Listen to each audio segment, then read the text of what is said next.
I want you to comment down below. Are EA just stupid or are they lying to their investors? Because at this point, I have no idea. Because the more that comes out about Dragon Age the Veilguard, especially from EA, the more that I can't figure out if they actually believe what they're saying or if they're just trying to say what they need to make sure that their stock goes back up from the plummet that it took the other day. Every outlet right now is reporting that EA apparently thinks that the reason that Dragon Age the Veilguard failed is because they took the live service elements out of it. And with all of that being said, let's go in and break down what has been said by EA and try to figure out if they have any business being in the gaming space anymore. So over here on PC Gamer, and I do apologize about the ads. I don't pay for this place, so you guys have to suffer through them, and I apologize. Maybe one of these days I'll be able to figure out how to get around it. Anyway, it sure sounds like Electronic Arts thinks that cutting Dragon Age the Veilguard's live service components was a mistake. CEO Andrew Wilson said that Veilguard had high quality launch as well as reviewed that that's contentious as hell, but failed to resonate with gamers who want shared world features. You know, funny enough, out of all of the negative reviews that I heard from this, shared world features was never something that I have even read. And I have been looking into this and covering this for multiple months at this point. So scrolling down here, Dragon Age the Veilguard had a strong launch and solid reviews. Let's cover that. They had solid reviews because you had an open invite. You invited people to a pre-release or to a preview event, and anybody who talked about that preview event and didn't give it absolutely glowing reviews, you did not give a review code to. You cherry-picked it to make it seem like the game was good. You just didn't anticipate that the final game was going to get into the hands of a couple people who went to the preview event who, when they played the final game, had some really harsh things to say about it. So no, the game only released to solid reviews because you cherry-picked the audience that you let review it. But it ultimately fell significantly short of EA's sales expectations, leading to a dramatic downsizing of BioWare. As expected, the company addressed the question of what went wrong during today's quarterly financial call, and it sounds like CEO Andrew Wilson thinks the decision to ditch the live service elements of Veilguard was a mistake. That Q3, man, this is infuriating. This is utterly infuriating. I mean, I shouldn't be surprised at this point, but I just can't stand the gaslighting here because that's exactly what this sounds like. And I can't figure out if they genuinely believe this or if they're just trying to gaslight their investors. Either or, I don't know. It's up in the air. Q3 was not the financial performance we wanted or expected, Wilson said during today's financial call. We know as a leader in global entertainment, great titles, even when built and delivered with polished execution, can sometimes miss our financial expectations. In order to break beyond the core audience, games need to directly connect to the evolving demands of players who increasingly seek shared world features and deeper engagement alongside high-quality narratives in this beloved category. Dragon Age had high-quality launch and was well-reviewed by critics and those who played. No, it was not well-reviewed by those who played. A small portion of people who actually played the game said that it was a great game. It's middling at best. It has a 70% on Steam, which a 70% on Steam is not good. That's not a great, I'm sorry, a 7 out of 10 does not a great game make. That's just completely ridiculous. However, it did not resonate with a broad enough audience in this highly competitive market. It's a lot of words to not say much, but I find that last bit interesting.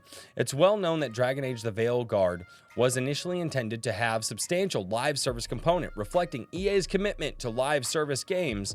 But after Anthem tanked, development was shifted back to a purely single-player experience. Wilson's comment about players wanting a more shared world features and deeper engagement pretty strongly suggests to me that EA's views the absence of live service features rather than any particular failing of Veilguard itself as the problem.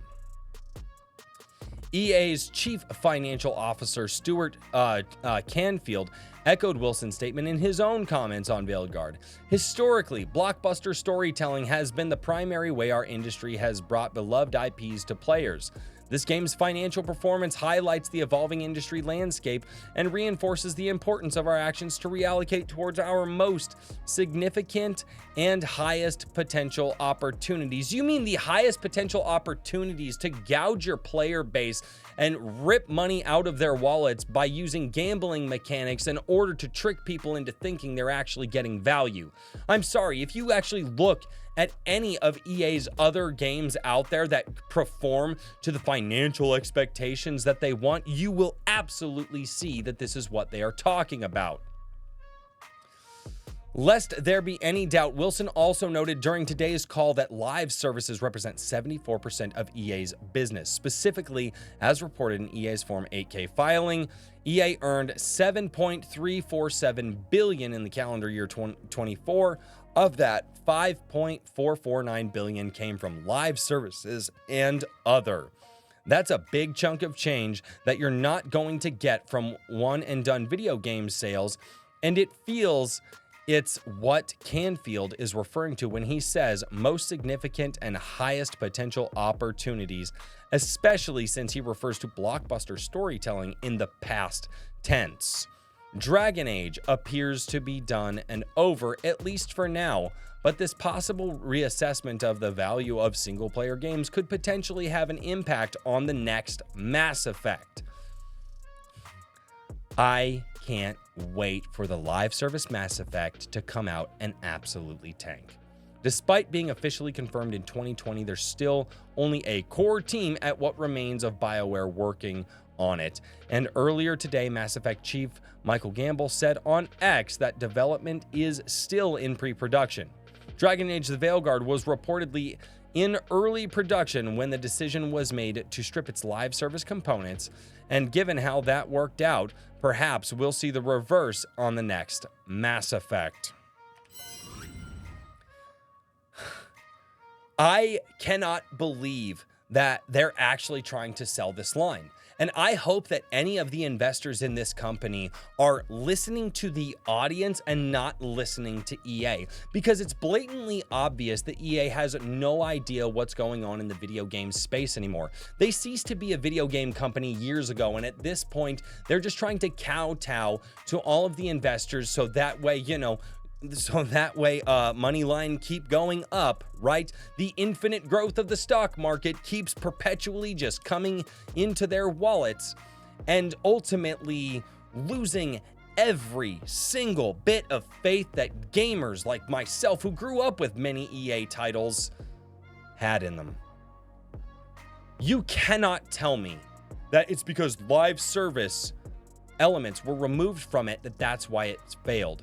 Look at all of the live service failures that have happened over the years. There have been more live service failures than there have been successes. And I know a lot of people are looking at Helldivers as a way to think that live service can possibly be profitable. But the fact of the matter is, at the end of the day, if you talk to people about what makes Helldivers great, it has nothing to do with live service elements and everything to do with the experience that you gain, the experience that you have. Yes, it's fun to play with your friends. Obviously, everybody likes games to play with their friends. But when it comes to games like Dragon Age, you play it for that single player experience.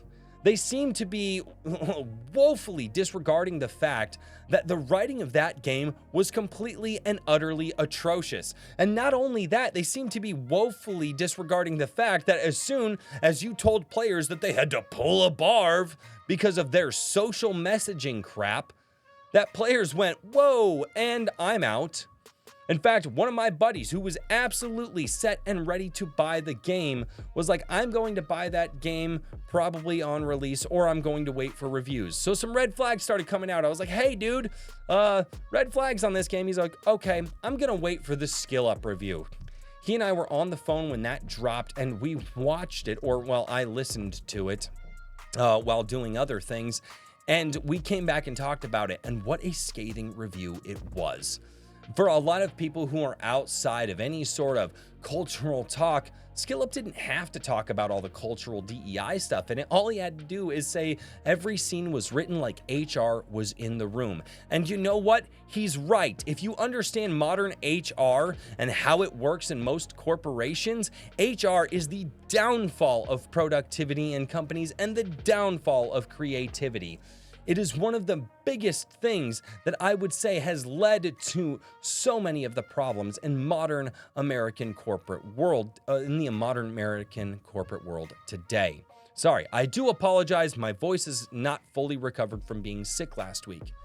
How in the world can you sit here and tell me that it was because live service elements weren't in the game and that's why it didn't perform? I would argue that if Dragon Age Veilguard came out as a live service game, it would have underperformed just as much as it already did. And that's because I've seen other live service games fail. Concord, anybody? Concord had a lot of the same social messaging in it. It had a lot of the lackluster characters in it that Dragon Age Veilguard did. It just so happens that Dragon Age had a pedigree behind it. It had a name behind it. It had a story behind it. It had 3 games that did fairly well for the genre behind it. Concord didn't have that, therefore it didn't succeed. I genuinely don't know if this is stupidity or if this is lying. I don't know. I think that EA is spitting this line out there to try to calm their investors down and try to get people to put money back because they took a 15% hit. Was it 15? I heard it was 15%. It was a $6 billion hit the other day in their stock prices or in their stock. How can you sit here and say that Dragon Age Veilguard possibly failed because it just didn't have live service games? You know, gamers just really, a lot of people just really want to hang out and play with their friends. And also, that is true. A lot of gamers do want to hang out and play with their friends. You know what else gamers want to do? Sometimes we want to tune out the world and we want to pick up a game that we can just chill with for a few. Right? We don't have to engage with anybody. We don't have to, right? We're adults now. A lot of us are adults now that grew up with some of these games. And every so often, we just want to sit down, we want to play a game, and we just kind of want to shut the world out to just have a moment to ourselves. And that part of the market, it seems EA has no want to be a part of. Why? Well, obviously, money line don't go up enough. And ultimately, that leads me to this. Dragon Age the Veilguard was a catastrophic failure. It absolutely underperformed. It's not the biggest thing that underperformed for EA. However, it is a notable mark, and the reason I know that it's a notable mark because they're talking about it. Dragon Age the Veilguard absolutely betrayed every one of the games that came before it, and it betrayed the player base as well. The marketing said that it was a return to form. They cherry-picked reviewers to make sure that only positive ones, or what they hoped would be positive reviews, came out. And ultimately, at the end of the day, when players realized EA was lying to them about the game that they were trying to sell, gamers said, no, I'm out. I don't want anything to do with this. If you're going to lie to me as a gamer about the game that I was going to buy, I don't want any part of this. And that's why, honestly, it's just my opinion, but I think if they're willing to lie to their player base, why would they not be willing to lie to their investors? So let me know what you guys think down in the comments below. I do still have hope because there's another article that I'm going to talk about probably tomorrow. And I think this is really freaking cool. And it's coming from the guys who gave you Space Marines 2. So if you are Space Marine 2, sorry, I don't want to say Marines 2, Marines, you guys get it. Thank you all so much for checking out the video. Thank you for checking out the channel. And if you guys want to see what my thoughts are on the future of gaming and how I think there is still a bright shining light, subscribe to the channel and tune in tomorrow because I think even though EA sucks, there are some other companies out there that don't. Thank you all so much for checking out A Drink with Crazy. I got merch down below. I'm trying to get better merch. I suck at designs. I'm working on it though. And as always, until next time, cheers everybody.